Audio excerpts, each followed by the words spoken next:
سلام به همه. به اولین قسمت از برنامه ما خوش اومدین. معماران بدون مرز. من یاسمین هستم و دوستم هم زهره. سلام، به اولین سری برنامه‌های معماران بدون مرز خوش آمدید. برنامه اولمون جفتمون خیلی تجربه این کارو نداریم، ولی امیدواریم که همجوری بهتر و بهتر با کیفیت تر بشیم. خیلی هم میخوایم این برنامه مدل خیلی انگار که دوتا دوست نشستن یه جا دارن با هم صحبت میکنن باشه، ولی حالا خب همجوری که بریم جلوتر و جلوتر میتونه اتفاقهای جدید و خیلی ویژه‌ای هم بیفته. تا اول فکر کردیم که بهتر که راجع به بک‌گراندامون صحبت بکنیم، هر کی از کجا میاد، به کجا رفته و اصلا چرا این پادکست رو فکر کردیم میتونیم داشته باشیم. گفتم پادکست چرا میتونیم این برنامه رو داشته باشیم. دلایلی که ما تصمیم گرفتیم اسم برنامه‌مون رو بذاریم معماران بدون مرز همین بود که معماری باشه که حالا علاوه بر این فاصله‌ای که هست، تجربه‌ای که ما توی دو تا کشور متفاوت داشتیم باشه، این باشه که معماری باشه که خارج از مرزها فکر میکنه و فقط فوکسش روی معماری نباشه و حتی بتونیم برای بقیه کسایی که به صورت میان رشته‌ای مرتبط هستن با معماری هم بیاریم و باهاشون صحبت بکنیم و بتونیم از نظراتشون و کمکاشون بهره ببریم. ما هر دومون معماری خوندیم، هم دانشکده‌ای بودیم. جالبیش اینجا وقتی که با هم صحبت می‌کردیم دانشگاه‌های مختلف همزمان با هم بودیم ولی همدیگر رو ندیده بودیم تا زمان ارشد. این خیلی بامزه است. آره. که همزمان می‌کنم یه سال اختلاف داشتیم. ولی باید تو دانشگاه همدیگر رو می‌دیدیم. هر دومون از کاردانی شروع کردیم. من رشته‌م ریاضی فیزیک بود. بعد من هنرستانی بودم. خیلی فکر می‌کنم اینم میتونه خوب باشه چون که دو تا بک‌گراند مختلف وارد این رشته شدیم و حالا ادامه دادیم. من هنرستان معماری درس خوندم، زهره ریاضی خونده، جفتمون کاردانی قبول شدیم. یعنی هنرستان که خب یه جوریه که فقط کاردانی میتونی قبول شی، ولی بعد توی دانشگاه بودیم ولی اونجا همو ندیدیم مسکه. نمیدونم چرا. همیشه دوست داشتیم با هم دیگه کار کنیم، یعنی یه همکاری رو داشته باشیم، یه کاری انجام بدیم. یاسمین همیشه به من پیشنهاد میداد که برم پیشش یا حداقل از ایران مهاجرت کنم و من شاید یه چیزی که همیشه تو ذهنم بود این بود که اگه یاسمین ایران بود ما یه تیم خیلی فوق‌العاده و خوب بودیم توی معماری و این باعث شد که یه روز ما با هم صحبت کردیم. بیشتر از یه روز سال هاست راجبش یه بک‌گراندی داریم که میخوایم یه کاری بکنیم، ولی ناگهانی تصمیم گرفتیم که یعنی گفت اخیراً یک دفعه یه برنامه رو با هم پیشنهادش من دادم و گفتی که منم اتفاقا دارم به این قضیه فکر میکنم و این باعث شد که ما بخوایم با هم دیگه این همکاری رو داشته باشیم. گرفتیم این کانال رو راه بندازیم.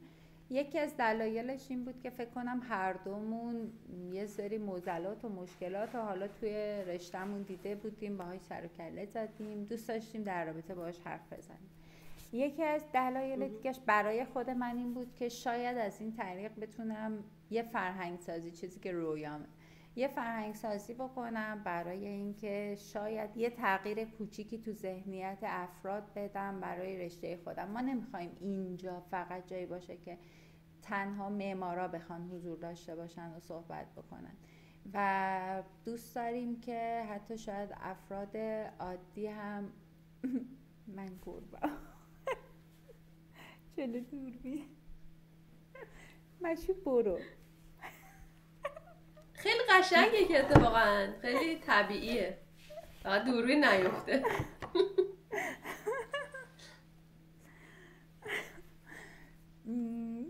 یادم رفت. تمام افراد جامعه دوست دارم که این ویدیوهای ما رو ببینن و شاید یه فرهنگ سازی توی این رشته بتونیم انجام بدیم، حتی کوچیک. بر من مهم نیست، نمیگم میخوام جامعه ایرانو دیدشون رو تغییر بدم نسبت به رشته معماری. نه فقط ایران، شاید حتی ایرانیایی که مهاجرت کردن یا حتی ایرانیایی که قصد مهاجرت کردن. یه تریبون آزاده و ذهنیت هر دوی ما این هستش که فکر میکنم با توجه به صحبتایی که با هم داشتیم از قبل این بودش که در این حالی که افراد متخصص توی این رشته یا رشته‌های مختلف رو دعوت کنیم که بخوایم باهاشون صحبت کنیم، حتی دوست داریم که صدای دانشجوها، افرادی که حالا حتی توی این رشته رفتن تحصیل کردن ولی رها کردن، دوست داریم که اینا هم بیان و با هم بشینیم صحبت کنیم. دلیل اینکه چرا این رشته رو خوندین و چون رشته واقعا سختیه تو دانشگاه، نمیتونیم بگیم که رشته راحتی بوده، تمام سختی‌هاش رو تحمل کردی ولی در شب بیداری‌ها داره به چه دلیل بوده. دوست داریم که همه توی این ویدیوهای ما حضور داشته باشن، صحبت بکنن و حتی دوست داریم در رابطه با موضوعهایی که خودتون علاقه دارین به ما بگین که چه چیزهایی هستن که از حالا هم افراد متخصص اون رشته دعوت کنیم که بیان و در رابطه باشون صحبت کنن و اگر خودمون بتونیم خودمون در رابطه با اون موضوعات صحبت بکنیم. معماری خوندیم جفتمون، همونجوری که زهره گفت 9 ساله که مهاجرت کردم به آمریکا. ایران با هم توی دانشگاه تهران جنوب فوق لیسانس معماریمون رو با زهره با هم گرفتیم. وقتی که اومدم اینجا اول توی یه دونه کمپانی نان پروفیت ارگانیزیشن خیریه شروع کردم به کار گرافیک دیزاین و مارکتینگ برای حدود 1.5 سال. بعد دوباره تصمیم گرفتم برم دانشگاه اپلای کردم. میتونیم در آینده مثلا راجع به اپلای و درس خوندن توی معماری درس خوندن توی رشته معماری توی خارج از ایران صحبت کنیم، بلخص توی آمریکا چون تجربهشو داشتم. توی رشته معماری و گرایش شهرسازی فارغ التحصیل شدم سال 2020 و مشغول به کار معماری شدم. چند سال توی شرکت معماری کار کردم و توی اون شرکت چند تا پروژه‌ای برای طراحی استورای مغازه‌های نایکی طراحی کردم و همین باعث شد که بتونم برم توی خود شرکت نایکی به عنوان استور دیزاینر شروع به کار بکنم. بعد از یه مدتی هم کارم رو عوض کردم و رفتم توی شرکت کلمبیا در حال حاضر دارم کار میکنم. 1 سال خورده 6 ماه برای استورای گلوبال بود، در واقع توی کشورهای دیگه غیر از آمریکا و کانادا بود، ولی 6 ماه گذشته توی یه تیم دیگه عوض کردم. پوزیشنم هست سینیور استور دیزاینر و الان دارم این کار رو انجام میدم. حالا میتونیم بیشتر بعداً راجع به دیتیل اینکه دقیقاً دارم چیکار میکنم صحبت بکنیم.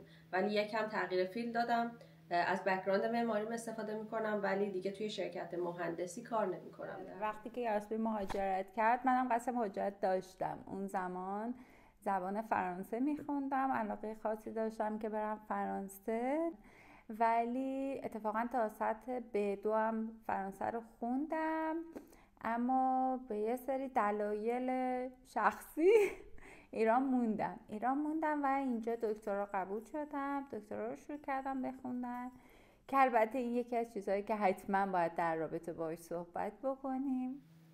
فکر میکنم دغدغه خیلیا باشه که بتونن شاید راحت تا بهتر تصمیم بگیرن به عنوان یک کسی که این مسیر رو تجربه کرده. دقیقاً.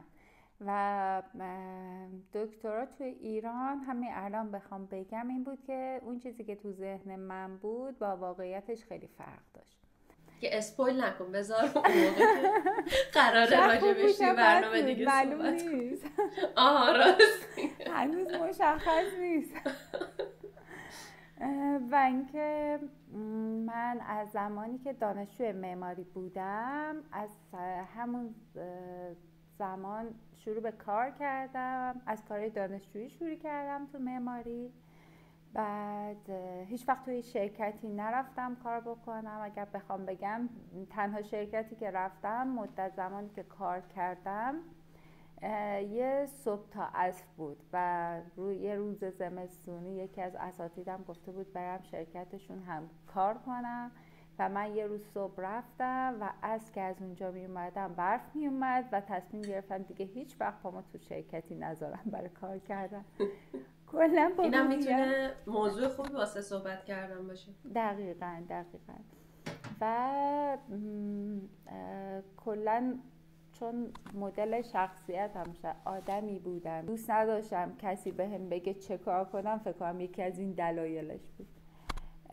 و همزمان در حین اینکه درس میخوندم کارم میکردم. اکثر پروژه‌ای که کار کردم بازسازی بودن، اکثرا بازسازی ها هم تو فیلد اداری بوده که طراحی کردم و اجرا، یعنی طراحی اجرا همزمان با هم بوده. کارهای طراحی ویلا خیلی کم انجام دادم. مدت زمان کوتاهی هم طراحی نما انجام میدادم که دیگه بعد یه مدتی اصلا دیگه دوست نداشتم، یعنی این کار دیگه انجام ندادم، جز علایقم اصلا نیست. توی ایران هنوز طراحی نما زیاد انجام میشه چون که الان به سمتی رفته که کمیته نما و تاییدیه میخواد، برای همین خیلیا جزء فیلدهای کاری اصلیشونه. اینجا اصلا همچین مفهومی ما نداریم. خیلی جالبه، اصلا طراحی نما وجود نداره. واقعیت معماری هم همینه، نباید نما از پلان جدا باشه، ولی ما یه چیزی داریم به اسم طراحی نما، یه چیزی طراحی پلان. اصلا یه چیز عجیبیه ایران واقعا. از نظر من اینجوری یه درد دل که دلم خیلی پره بگم، اینکه همیشه میگم که یک عالمه ورکشاپ و همایش و نمایشگاه تو ایران برگزار میشه که همه میگن ورکشاپ ما خوبه، نمایشگاه ما خوبه، بقیه برگزار کننده ها خوب نیستن، ما خوبی. ولی وقتی میای وضعیت معماری رو نگاه میکنی اصلا میگی وای چرا شهر اینجوریه، چرا همه چی اینقدر افتضاحه. من معذرت میخوام، مشو هستم.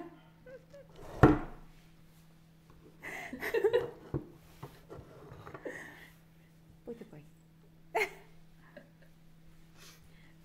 من توی ایران توی اون تایمی که کار میکردم خودم خیلی دوستم راجع به این قضیه بدونم، چون من هیچ وقت نظام مهندسی توی ایران نگرفتم. مگه اینجوری نیست که مثلا وقتی یه خونه طراحی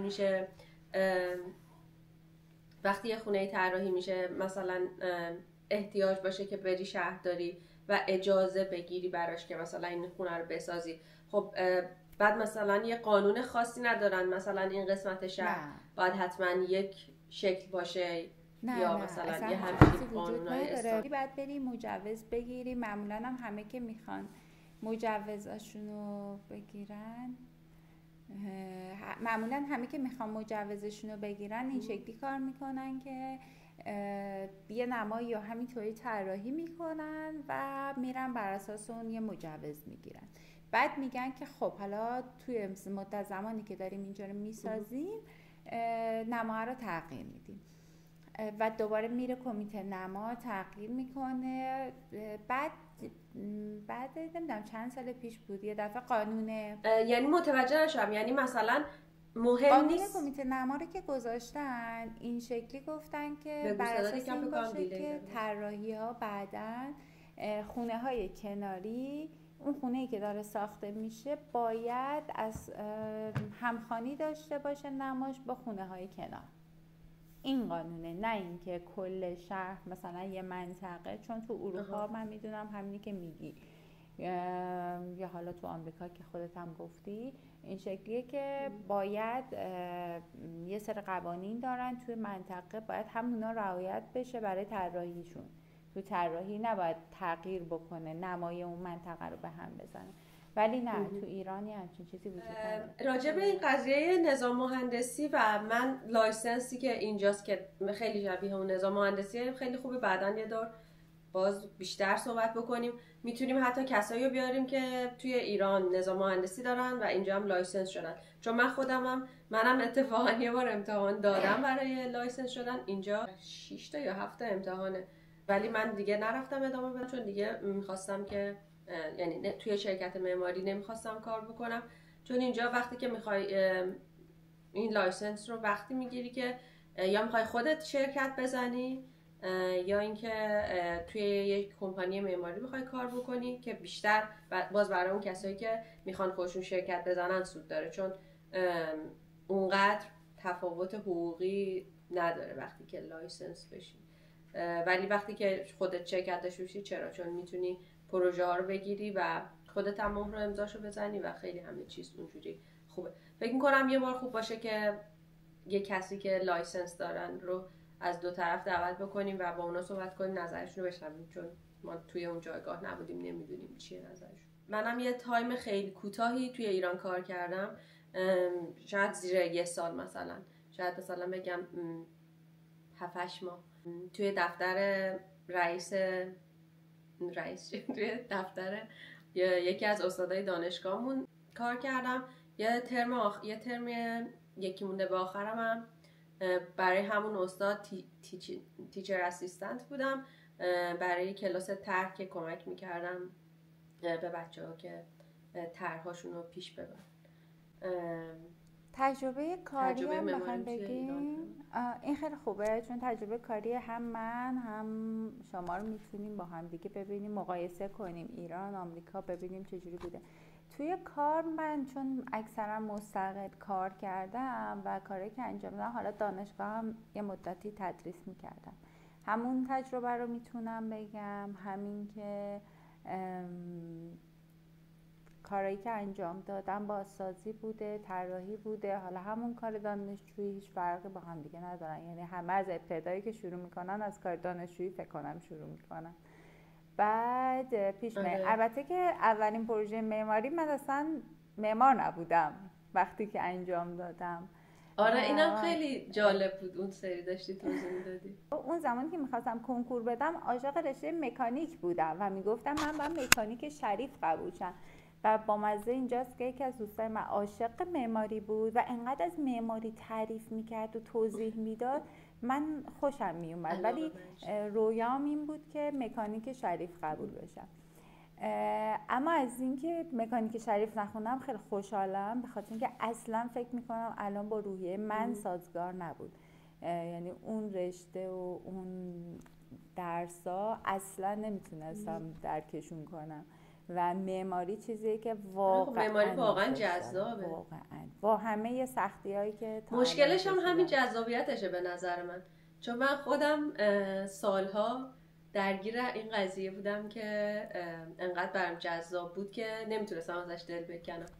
یه عشق و نفرتی برام پیش اومده بود نسبت به معماری وقتی که وارد بازار کار شدم، چون اینجا درآمدهای معماری نسبت به اون زحمتی که میکشی و نسبت به بقیه مشاغل درآمد خوبی نداره. من میگفتم من فقط اصلا معماری دوست دارم و فقط از پس معماری برمیام، به غیر از این چیزی اصلا نمیتونم انجام بدم، تا اینکه تصمیم عوض شد و بالاخره نه که کامل ولی تا حدودی گذاشتمش در بک‌گراند زندگی. من میتونم بگم که اون سختیه تو ایران هم وجود داره، حالا مدلش برعکسه، یعنی شاید درآمده همچنان خوب باشه وقتی که تو ایران داری کار میکنی، البته بازم بستگی داره، اینکه اگه بخوای بری یه شرکت کار بکنی واقعا مثل همونجا میشه، یعنی درآمده از نظر درآمدی شاید قابل توجه نباشه،